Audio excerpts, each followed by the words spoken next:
Hey guys, a jam-packed show this week. We're starting out talking about some changes that Bilt announced about Bilt 2.0 after Richard and I recorded last week, and we're weighing in with our opinions on the new credit cards. Also got a special new offer for folks who are looking to subscribe to PointsPath. If you're looking for an annual subscription, I've got a discount code that we're going to talk through. I'm going to get up on the soapbox a little bit because United made some changes for folks who are flying an economy that are going to make you hungry and frustrated at the same time. We'll also talk a little bit about awards and what it takes to cancel an award and why we think points and miles make that even more flexible, especially for occasional travelers. And we wrap up with a renewed offer from Hyatt in terms of credit cards. And, I think it's an interesting one. We'll talk about whether or not that should be the next card in your wallet. All that on this week's show.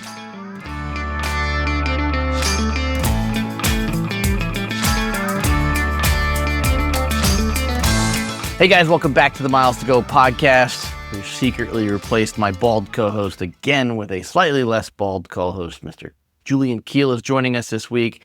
And Julian, I just have to say, in this brief moment in time in early January, I just feel like next year is the year, my friend. I feel like it's going to be Dolphins Giants in the Super Bowl next year. Oh no,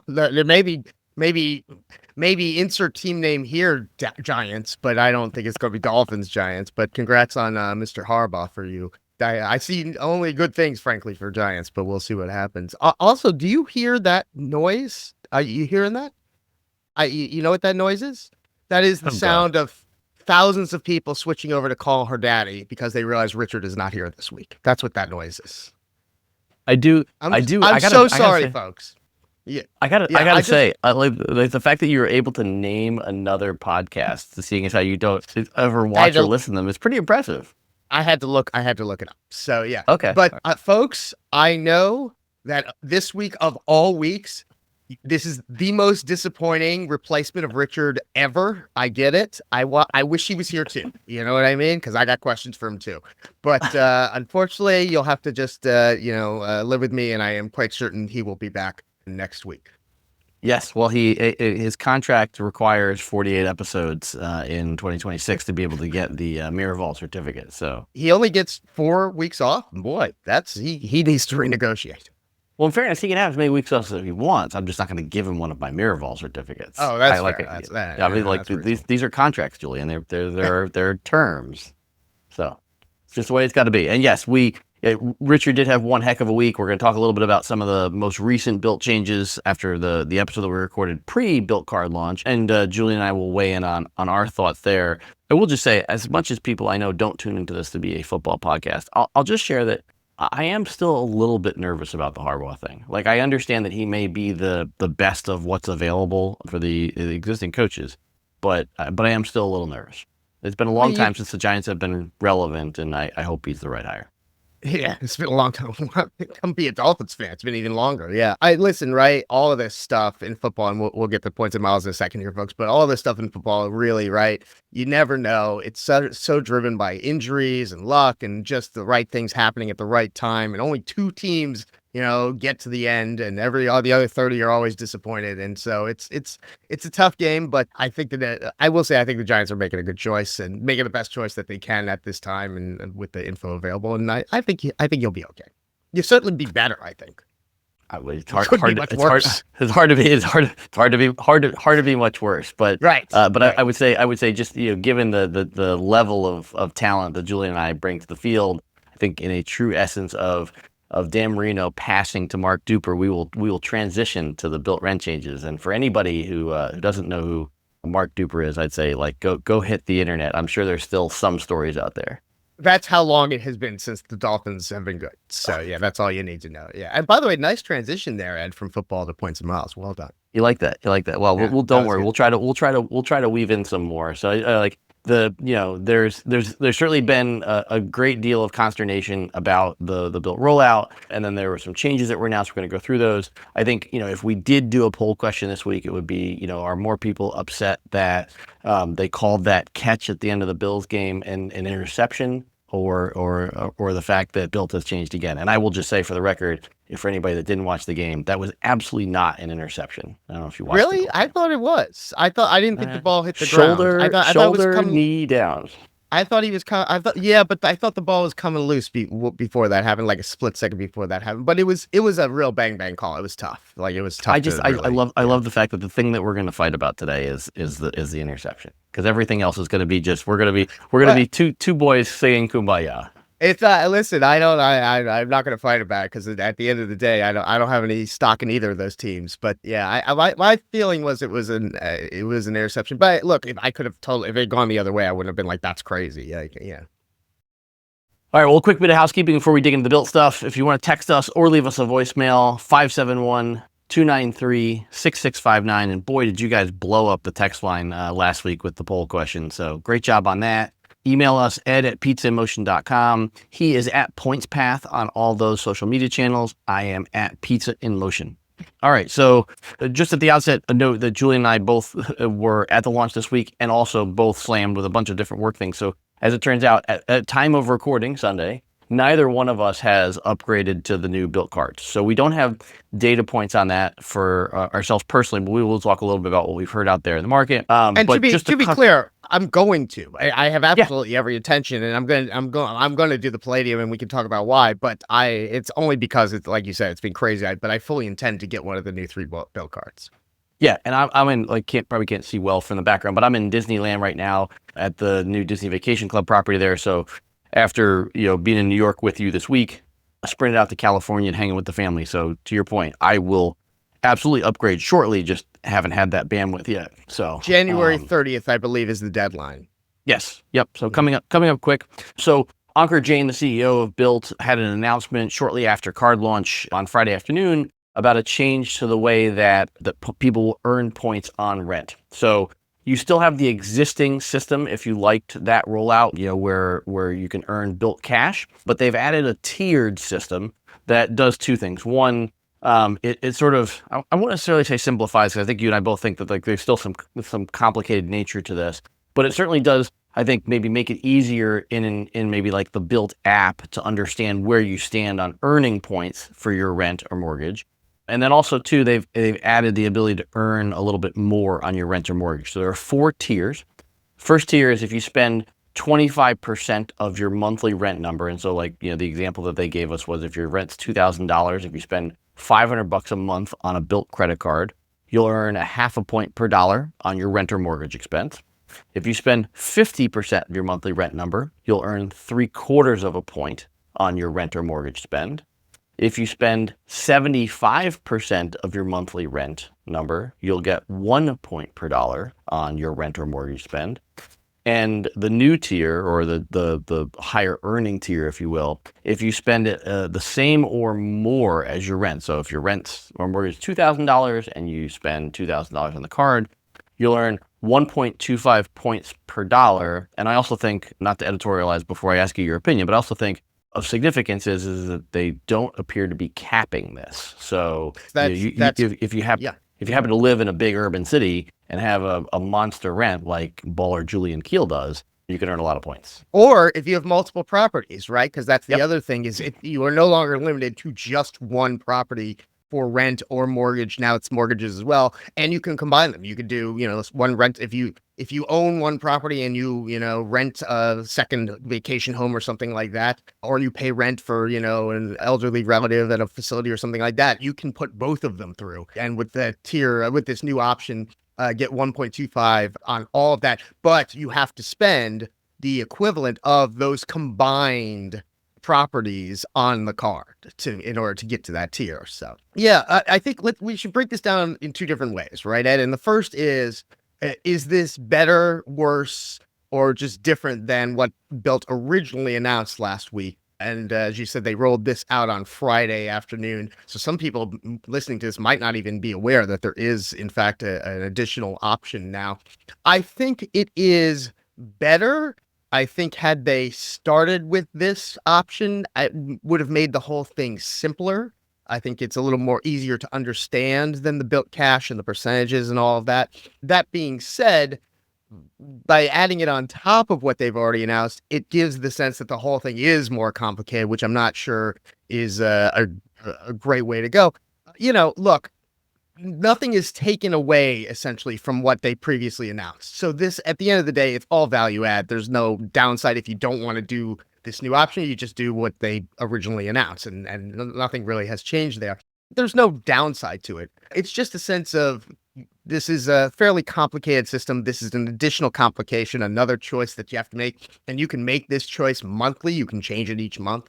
So it does just give a little more to think about, uses up a little more bandwidth, and I'm not sure that that's what consumers want. In fact, I know they don't, but I also think that Bilt is going to give this a few months, see what happens, and maybe in the long run, we'll actually see one of these two options become the primary option.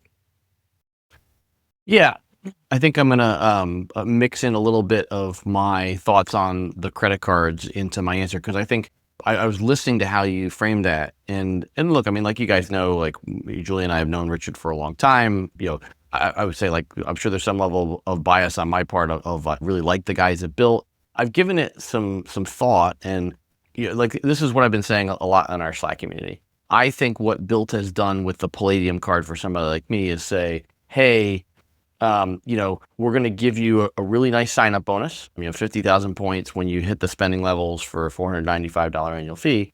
And then you've got a year to figure out what makes sense. And so to your comments about better, like I really struggled today to say whether this is better or worse, only because we don't really have the full picture on Bilt Cash. And so That's true. I think once we know what Bilt Cash is, once we know like what the limits are on it, where can I spend it, how can I earn it, things like that, then I think we'll have a much greater picture of the better or worse part. And I'll just say, like, from a business standpoint, most people listening know I'm in the restaurant business. Like we've had some initial conversations with Bilt about the possibility to use Bilt Cash to attract people to come into our restaurants. So this whole like two-sided marketplace and what's going to happen with the currency, it's, like we talked about it last week, and I'm sure you listened to every single minute of last week's episode. Twice. I wanted to make sure I didn't miss anything. That's right. Yeah. Rich and I equated, Bilt Cash in a lot of ways to Advantage loyalty points. A second fiat currency that the airline has the ability to tell you what it's worth and where the milestones are. And Advantage has reorganized those milestones, I think twice since they've launched, like little tweaks. So I think we just need to see all that stuff, and then we'll have a good feeling. That's what I think the reason why I really like the idea of a valuable sign-up bonus for the Palladium card, because I don't have to think about the risk of it. So I think it's all right, well, I'm comfortable trading that annual fee for the 50,000 points and waiting to see what happens, because I have confidence in what Bilt does. For somebody who might not, the sign-up bonus is, again, like a really great way to say, hey, like, give us some time to show you the rest of it. Yeah, I think that's right. And look, at the end of the day, I think Bilt has built up, you see what I did there? Built up some credibility here in what they have done in the last few years. They have, without a doubt, created, I would argue, the most valuable currency, travel points currency that exists in this country and probably anywhere. There is no doubt that having Bilt points, I use them constantly. They are incredibly useful. The transfer bonuses on rent day and all of that. It's just it's an amazing ecosystem that they've created. And I do think that they've earned some, leeway with that, because if you went back 3 or 4 years, and I know, because Ankur said at the time, he said, this is what I'm going to do. And I think a lot of people said, that's crazy, that's never going to happen. And then it did. So I think he's bought some credibility there to be able to say, listen, we know that this is draft one of these cards. They're going to get better, or they're going to get, it's not even better. I think they're pretty good. They're going to get more simple. They're going to get easier to understand. So, give us some time. I think he's earned that because of what he's done to this point. So I am, as I said a few minutes ago, I'm with you. I'm getting the Palladium card. I realize a $500 annual fee is not for everyone. I already have way too many cards with big annual fees and I'm getting rid of some of them this year. But I do think there's value in that first year, in that sign-up bonus, which is available, by the way, to everybody, including existing Bilt card members, which is fairly unprecedented, by the way. Yeah. And Bilt moves fast. We've already seen them make changes in the first week. They're a startup. They're nimble. They move fast. And in some ways, that's great because, a bank like Chase or Amex, it can take months or years to get a change through that bureaucracy. So I think overall, I do think these cards are positive. I think we'll see them continue to refine them. I think they'll probably only get better. So I'm a buyer at this point of Bilt card. Yeah, and I would also say too, for folks who are, not sure where they'd be in the spectrum, as much as I love the value prop on the sign up bonus for the Palladium card, I think even if you were to look at something like the Obsidian card, it's coming with a hotel credit that you can use in the Bilt Travel Portal. I'm not a big fan of credits. Like, I'm not a coupon book guy, and I do a pretty bad job maximizing them. In fact, my lack of ability to maximize them is what led Julian to get banned from Uber, to be quite frank. And now reinstated. Thank you, Thanks, Stephanie. Stephanie. Thank you, Yeah. Stephanie. We love you.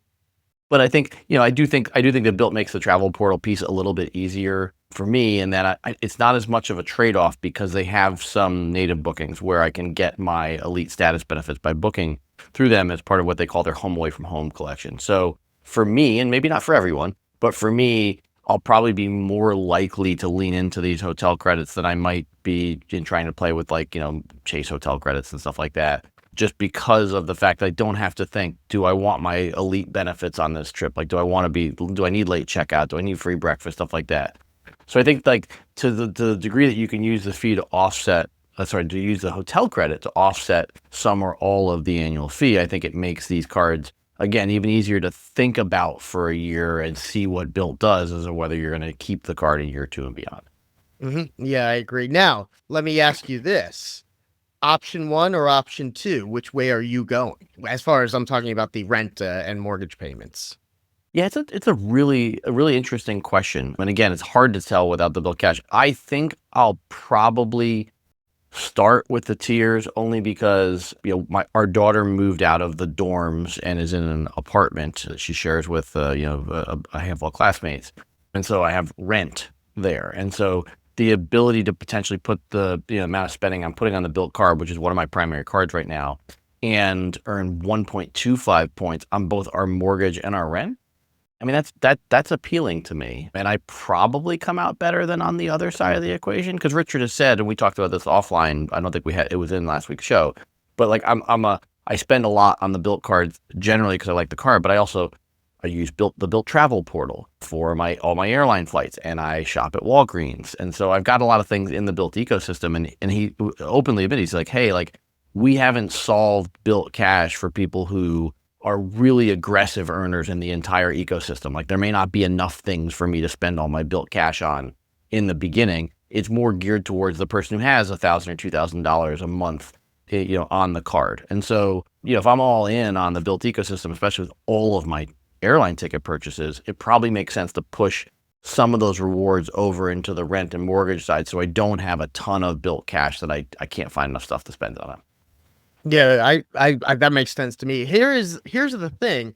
It's really interesting because the math on option 1 versus option 2 is different depending on how you're looking at it. So if you're looking at it purely from, let's assume for this, what I'm about to say, that you're using all your Bilt Cash to pay your rent, to earn points on your rent or mortgage, and not for any other usage, since we don't really know exactly what those other usages are going to look like. So let's assume you're using it all on your housing payment. If you choose option 1, and you're going to spend whatever's required under this scenario to earn the maximum number of points on your housing payment.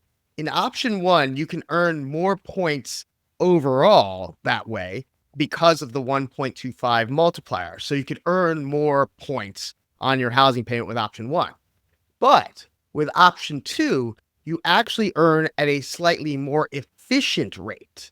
And the reason for that is because you don't need to spend 100% of your housing payment in order to unlock the maximum points, but the max points is only 100%. So if you do the math, you can earn effectively, and this is if you hit exactly 75% of your housing payment in regular spend on the Bilt card, you would earn 3.33 points for every dollar spent as a whole, meaning your spend on the card and your housing payment. That's with option 2. With option 1, the max is 3.25 because it's 100% plus 1.25. So on a purely am I maxing my earn basis, option 2 is potentially better. But then if you're not going to max it, if you're going to earn just 25% under those tiers, then actually that's the best option, because that's actually earning 4 points per dollar effectively on the amount you're actually spending. This is why people are a bit confused. It's a complicated system. But there are a lot of ways to maximize it. And if you're willing to put a little time into it, you can really find some value here.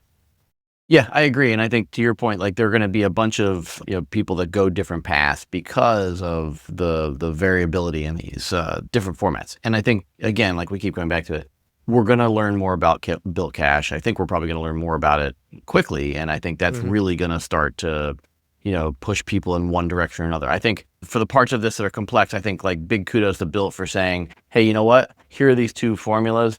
Pick whichever one you want, switch every month if you want. And so I think like from a flexibility standpoint, you just don't have to put a lot of thought into it today. It's like you pick one if you're like, oh gosh, I picked it wrong. Okay, maybe you missed some points for a month. It's not like you fell off a cliff and the whole thing is worthless.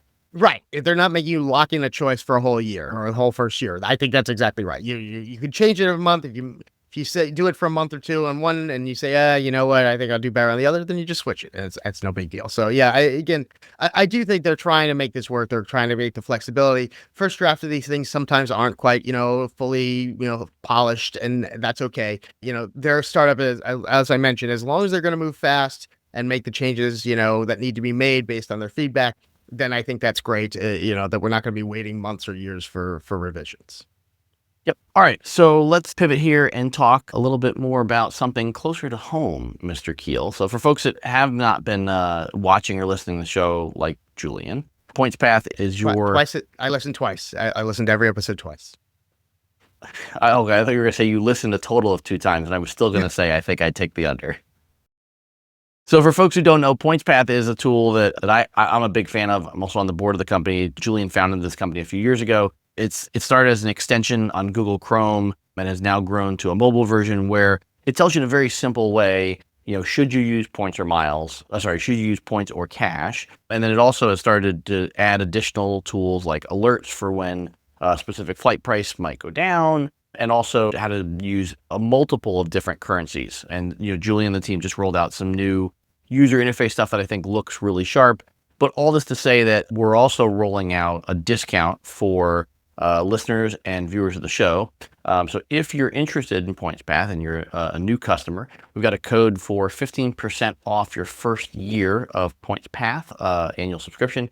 And that code, we'll have it up on the screen, is M2G. M as in miles, 2 as in the number 2. Go.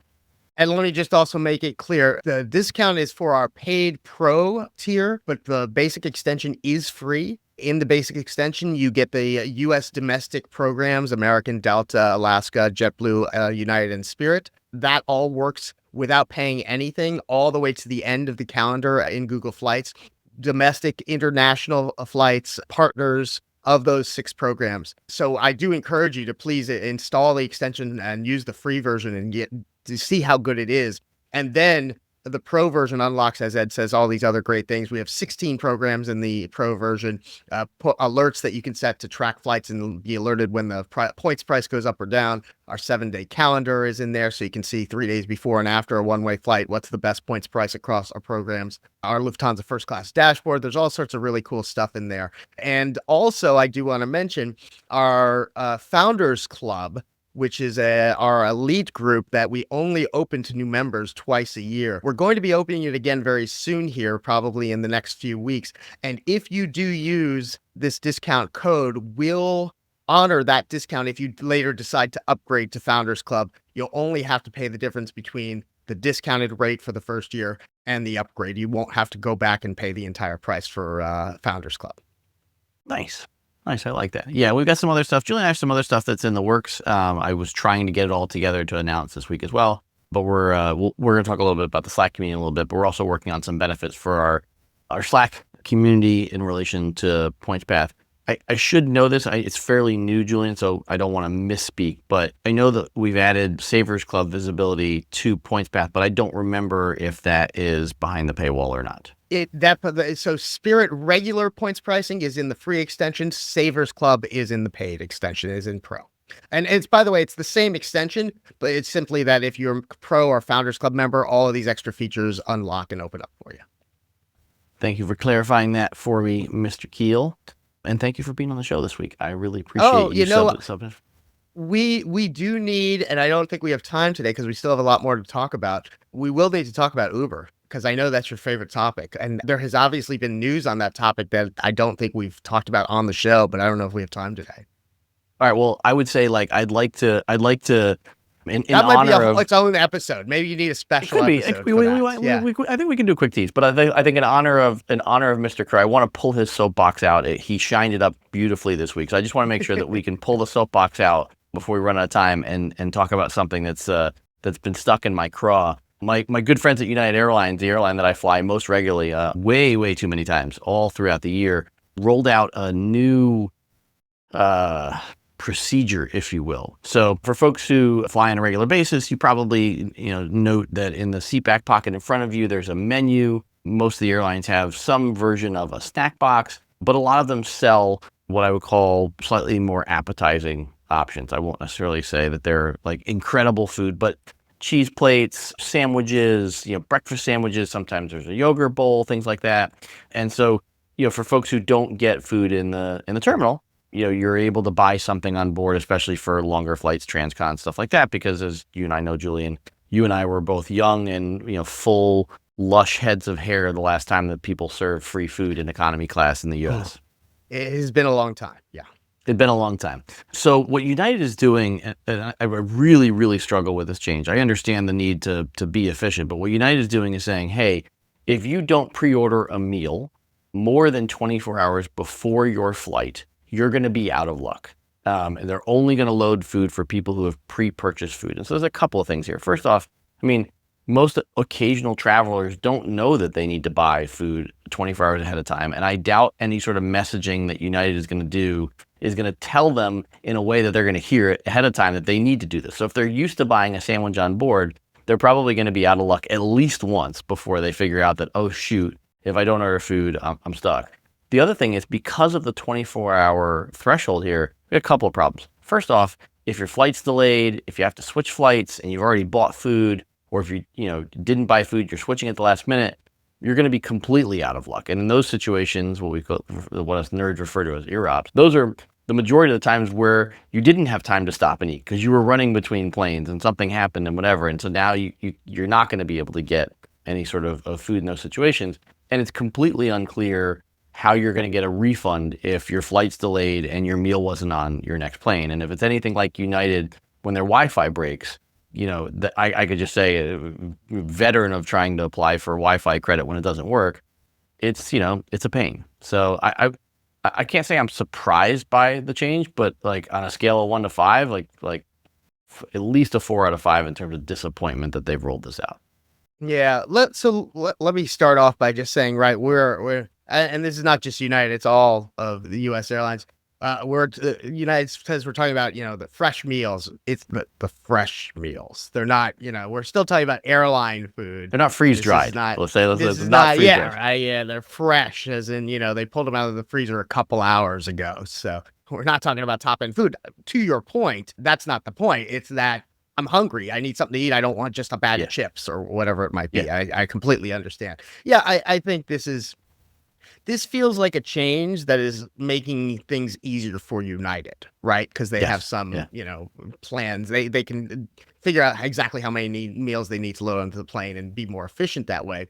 And I get that, but are you serving your customers or are you serving your company? I understand that the company needs to make money, wants to be efficient, but you're going to end up with some unhappy customers. Now, that being said, a lot of times I'm sure you already end up with unhappy customers because you run out of food, right? That happens all the time. It's happened to all of us on any airline. Oh, I'd like this sandwich. We're out of that one already.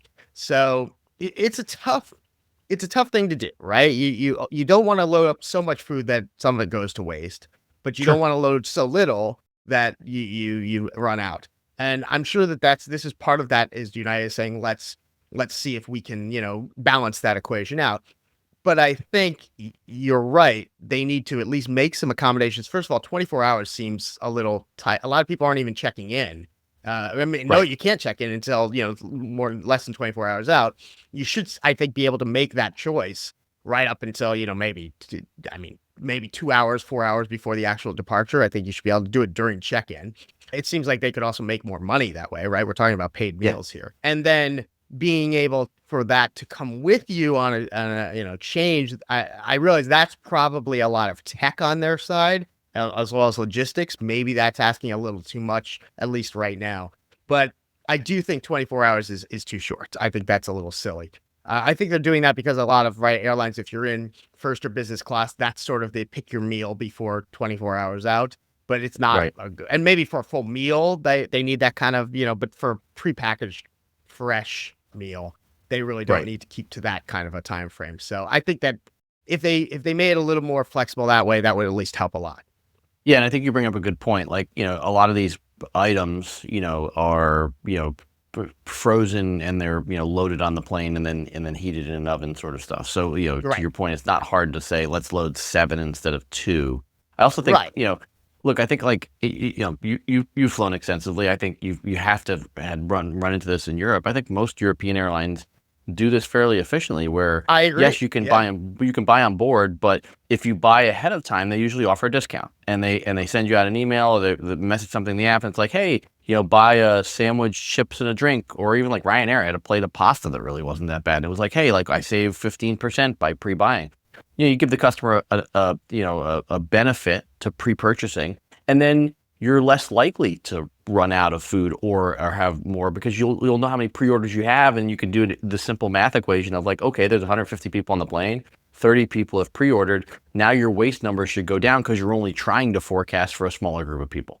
Yeah, I agree. I think European airlines definitely do this better overall. And I think Yeah. that's probably partially a culture thing that they're, just more interested in having, the food there. But yeah, it's again, I get what United's going for here. They probably need to go back and think about how they can improve it. I think they'll probably keep this for a while at the very least and see what happens.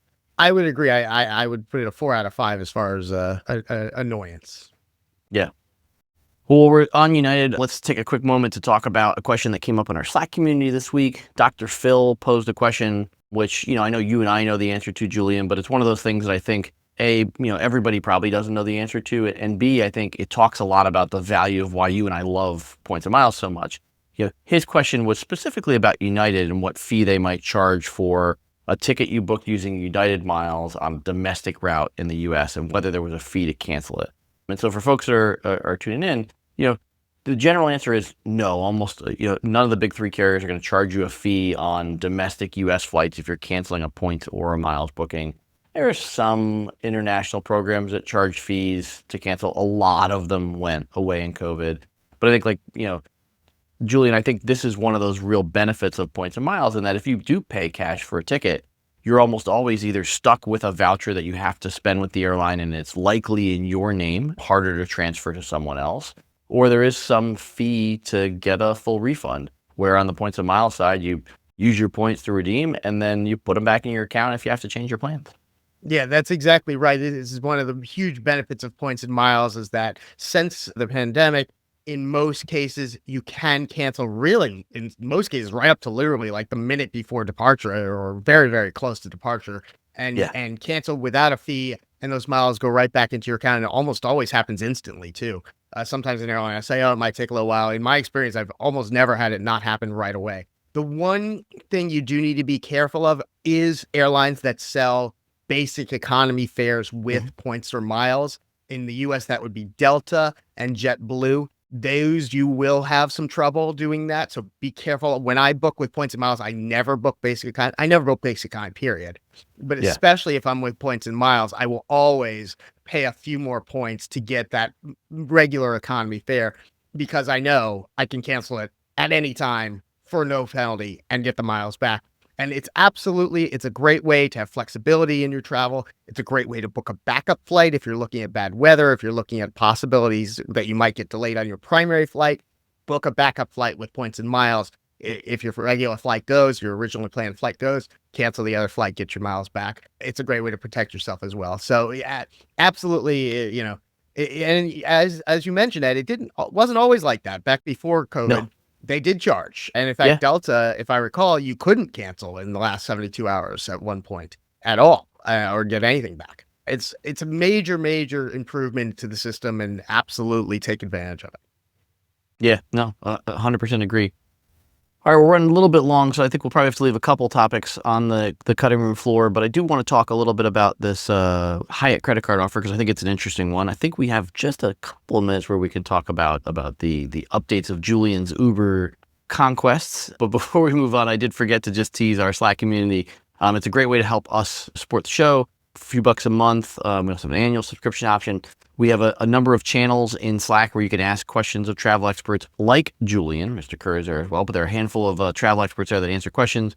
We try to do a weekly happy hour on Zoom. Sometimes that's schedule dependent for me, but we generally do have at least a few happy hours on Zoom each month. And we're also working on some meetups this year. Last year we did meetups in Chicago and Las Vegas, and we anticipate having more community meetups as well. So we had one in DC as well, right? Because I was there in your neck of the woods. Wasn't that last year? Oh, that's right. That's right. Yeah. I did see you there. Sometimes I forget, Julian. You can't. Yeah, I know. I am forgettable. Unforgettable. That's my Mr. Kheel. Anyway, if you'd like to support the show, we'd love to have you guys. So let's talk a little bit about this Hyatt card offer. This has come up in the past, and I'm going to be curious. I got a real pointed question for you, Mr. Kheel. But let's talk about the offer first. The World of Hyatt credit card have rolled this offer out. I don't remember if it came out in 25, but it's definitely been out before. So it might have been 2024 the last time we saw it. But effectively, your sign-up bonus isn't a pile of points. It's a number of free nights. And in this case, it's 5 free nights after you spend $15,000 on purchases in 6 months. And one of the things I like about this structure is it's 3 nights after you spend $5,000, and then it's an additional 2 nights when you spend the $15,000. So in theory, you could sort of space these out over the course of the year and get the free nights when you need them. The potential catch, which I want to put you on the spot on, is these are category 1 to 4 certificates. For folks that don't know, category 4 goes up to 18,000 points, if I remember correctly. And there are some good category 1 to 4 properties. Hyatt Regency Grand Cypress down in Orlando, right outside the gates of Disney. We stayed at a category 4 in Tokyo, Hyatt Regency Tokyo Bay. Hyatt Regency Chicago is still a category 4, but clearly there are less category 4 properties than there used to be. And I'm curious how that impacts your thoughts on this, somewhat unique card offer. Yeah, so if you go back years, right, there used to be on the Hyatt card an amazing offer where it was a 1 or 2 free nights all the way up to the top of the chart, which at the time was 7, I believe. It was category 1 through 7. We have not seen that in years, and I don't think we're ever going to again. This is what my thought is on this offer is I would actually look at it in comparison to what the normal offer is on the Hyatt card. Assuming you want a Hyatt card in the first place, do you want this free nights offer or do you want the usual points? The usual points offer on the Hyatt personal card is not very good. They call it 60,000, but it's really 30,000 because you have to spend basically at 2x 1 extra point to get the other 30,000. So it's not really that great of an offer. Compared to that, I do think this is a better offer because of it really, even though it's maybe a little less flexible to get the capped category certificates, I think if you can use them, you'll get more value from this offer. Yeah. Another thing to point out is that if you do spend the entire 15,000 and you do it, in the calendar year, you'll actually get a 6th night because the card itself gives you a free night 1 to 4 for spending $15,000 on the card in a calendar year. So you can, if you do it, now obviously we're in January, so it's no problem. You will actually, if you do the whole thing, get 6 free nights, which is pretty great. Again, if you can use them, they do have, I believe, a 1-year expiration on them, if I'm not mistaken. So I would, if I wanted to get a Hyatt card, if I was said, this is a card that I want to get, I probably would take this offer versus the standard offer. And I don't think that standard offer is going to get much better, by the way, because it's been that level for a couple of years now. So I don't foresee it getting much better than this. That being said, would I run out and get a Hyatt card because of this offer? Probably not. I would, if I was in the market for a Hyatt card, this is a good offer or the best offer I think you're going to get for a while. I have no inside knowledge. Maybe 3 months from now it'll be better. But based on what we've seen in recent history, I think this is as probably as good as it's going to get. But it would not entice me to get a Hyatt card if I wasn't already in the market for it. Yeah, I mean, that's a good point. I would say, for folks who are, maybe not heavy spenders in the points and miles world, or if you're not road warriors, I think the thing I like about this offer, and I love Hyatt, so I'm a little bit of a Hyatt homer, but the thing I think I like about this offer is, for a $95 annual fee, which is a fairly reasonable annual fee, you can lean into this offer. And if there's a Category 4 property that really works for you, this is effectively your family vacation for putting $15,000 on the card over the course of a year, plus $95. And I think for a family of 4 to be able to get a vacation out of a credit card sign-up bonus, I think even if you're not necessarily a Hyatt person, I think that's worth considering, even if you don't play in the Hyatt ecosystem. That's my 2 cents. Yeah, the reason though that I would say is I wouldn't necessarily rush out to get a Hyatt card because of this if I wasn't already in the market for it. The Chase Sapphire preferred bonus, I believe right now is 75,000 points after I think it's 5,000 in spend, or maybe 4, I can't remember. If you say the likelihood of these 5 nights, and you can transfer those points to Hyatt, if your average on those 5 nights is going to be about 15,000 points a night, and you said, it caps out at about 18,000, so that's not unreasonable. That's essentially the same offer for a $95 card. But if you get the preferred, the points are more flexible. You don't have to necessarily use them all as 5 nights. You could use 20 nights at a much lower, cheaper hotel points wise, or 1 or 2 big nights at an expensive one. The points do make it more flexible. And of course, the Chase points can be transferred to anywhere. So that's sort of my analysis of it. Ladies and gentlemen, 40 minutes into the show, Julian has finally made a good point, and I really appreciate you being here for it. 40 minutes into the show, like 2 years into being on here, it took. I don't know. I think you got to look at the whole thing. All right, well, when looking at the whole thing, I really can't wait to hear the latest Uber updates, Mr. Kheel. Let me tell you something. The floor is yours.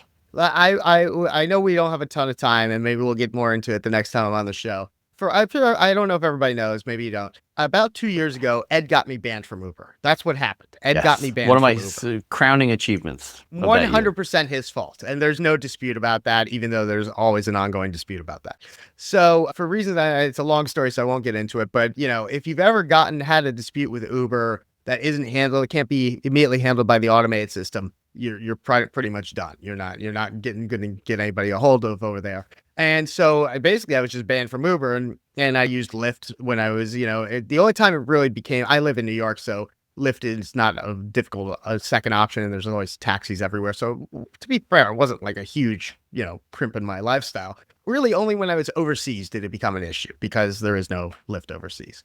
But in any case, and the value of the Slack community, Ed, a very kind woman named Stephanie took pity on me, because she had heard this story many times. She works at Uber. She actually took the time to go find the department that handles this and sort of explained how Ed is a terrible person and got me banned, and that it wasn't my fault, and got my Uber reinstated. Stephanie, I cannot tell you how much I appreciate that. You are literally an angel on my shoulder. So I am back with Uber. I'm using Uber. And look, like I said, not having Uber wasn't killing me or anything, but I do have an Amex Platinum card that has monthly Uber credits that I really couldn't do anything with. And so now I can use those on like a regular, Uber customer. And that does bring more value to that card for me. And it's a reason that I may keep it when it comes up for renewal versus canceling, because that's another $200 in value that I was I was missing out on. So thank you, Stephanie. No thanks to you, Ed. Let's just agree that this was your fault, but at least your Slack community fixed it. Yeah, there's not much there that I can agree with, other than the fact that you're back on Uber and that Stephanie's a nice person. The rest of it all just sounds like useless drivel to me. Yeah, well, to be fair, that's what I usually sound like, so that's not really any different than usual. Well, I would just say that the next time I'm up in New York City, I look forward to you having an Uber waiting for me at the airport to prove that you're back on. I think absent you paying to take me from an airport to our next meeting, I'm not really sure that I can believe that you're back on Uber. All right. Well, we'll see. Well, yeah, you should. If you're waiting for me to send you an Uber, just check the train schedules. Well, and as we've learned since the first time that we had you and Kerr on the same time after you moved to New York City, we have learned that you do live in New York City. That Queens is part just of because I live in Queens does not mean I don't live in New York City, Richard. Yes. Okay. Richard went from being a Georgia boy to a snobby Manhattanite in like 6 months. It's kind of amazing. I don't know what happened there, but he still likes Coors Light, to be fair. I haven't seen with a Coors Light in a while. Have to look into that. But he's having some right now. So. I bet he's smarter than me. Yeah. Long week. I think he's hopefully kicking back with some Coors Lights right now. Long week. Well, we didn't get to talk about Allegiant Sun Country, and there's a couple of Delta bits, so we'll roll all those to next week for folks. But Mr. Kheel, appreciate you filling in for Mr. Kerr this week. For folks that didn't write it down at the beginning of the show, that 15% off discount code is M2G. We will have that in the show notes for folks. Mr. Kheel, I don't know where we're going to see each other again. I hope it's soon. But until you and I get together, until we upload again, we've got miles to go.